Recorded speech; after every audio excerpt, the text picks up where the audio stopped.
બધા રાજ્યોને એક સાથે જોડીએ તેથી આપણું ભારત જે છે અખંડ બની જાય અને આપણા દેશ વિશ્વમાં સૌથી મોટો દેશ બને તેના માટે આપણે બધા રાજ્યોથી અલગ અલગ છે તેને આપણે એક કરવાનું છે. તો તમારી સંમતિ માટે હું તમને અહીંયા બોલાવ્યો છું.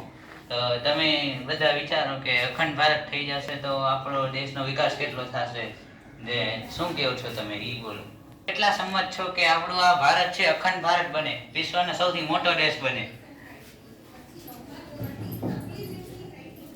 બરોબર.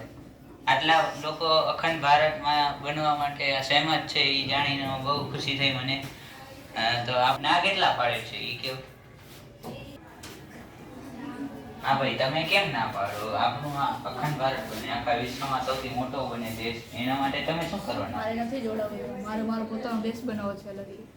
અને પછી તમારો રાજ્ય દેશ કાશ્મીર, એમાં કોઈ હુમલો કરશે તો પછી શું કરશો? કેમ કે અખંડ ભારત તો બધું થઈ જશે મોટો, તમે એટલા જ રહેશો. બનાવી લેશું, અમારો પ્રશ્ન છે. અને પછી માની લો અત્યારનો ચાઇનાની સેના કેવી રીતે, પછી યુક્રેનની, રશિયાની, એ બધી સેના પછી તમારા ઉપર હુમલો કરશે તો તમે શું કરી શકો? આપણે એક સાથે જોડાઈને રહેવું પડશે. મારે નથી જોડાવું, લડી લઈશ. કોણ છે હજી જેને ભારત અખંડ ભારત નથી બનાવવો? હા ભાઈ, તમે કેમ ના પાડો?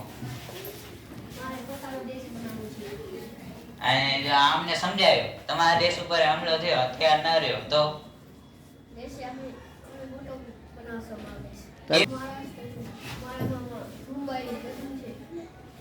મોટું છે પણ પછી કઈ હથિયારની જરૂર પડશે. રશિયા વાળા તો તમને દેશે નહીં, કેમ કે રશિયા અને ભારત એ બે મિત્ર છે. અને જો અમે અલગ કરી દેશું તો અને માતાની સેનાએ હુમલો કર્યો તો, અને આ બાજુથી અમેરિકા કે ચાઇનાએ કર્યો તો બે જગ્યાએ ગિરાઈ જશું.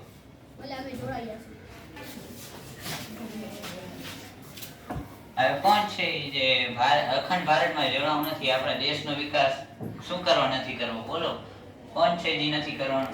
વાત સાંભળી છે એકવાર? સર, આ કેરલા વાળા ના પાડે છે, એ કે છે અમારો સમુદ્ર કિનારો છે ને અમે કરી લેશું બધું. તમે કેરલા વાળા છો, તમે શું શેના કારણે ના પાડો?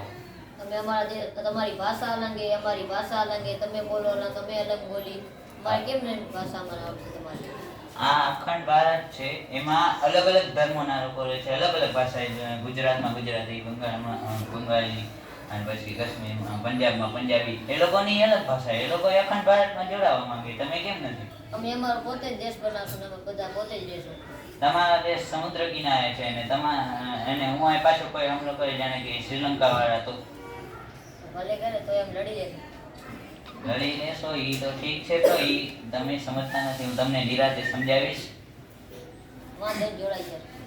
ભલે. ગાડી વગાડવાનું તમારે જોડાશે.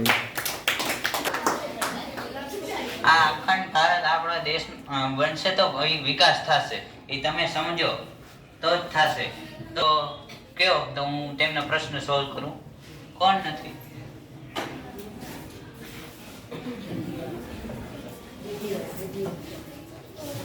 તમે કેમ નથી જોડાવા માંગતા?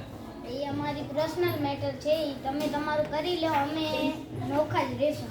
અરે તમારો આ જુનાગઢ ઈ ગુજરાતમાં આવ્યો, આન જીદ ના કરો. તમારા ગુજરાતમાં જ આખો રાજ્ય આવેલો છે, આખું ગુજરાત અખંડ ભારતમાં જોડાઈ ગયું હોય, તમે જ નથી જોડાણા. અમે અમારું પોતે સંભાળી લેશું, તમે તમારો અખંડ ભારત જે બનાવવો હોય એ બનાવી લો, અમે અમારું પોતે સંભાળી લેશું. અમારી પર્સનલ મેટર છે. આ જુનાગઢ રાજ્ય વચ્ચે છે, સમુદ્ર આ બાજુ ને આ બાજુ અમારો અખંડ ભારત, તો તમે કેવી રીતે લડશો?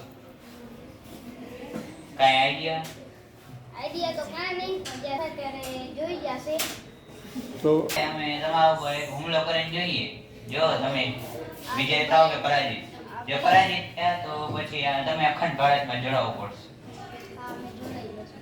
અહીંયા બધા સૌ રાજાઓ આપણે અહીંયા કાશ્મીર અને જુનાગઢ વાળા ના પાડતા હતા, તેમના ઉપર આપણે હુમલો કર્યો છે, તો તેના ઉપર હુમલો કરીને આપણે જીતી ગયા છીએ. તો એ લોકો અખંડ ભારત સાથે જોડાવા તૈયાર થઈ ગયા છે.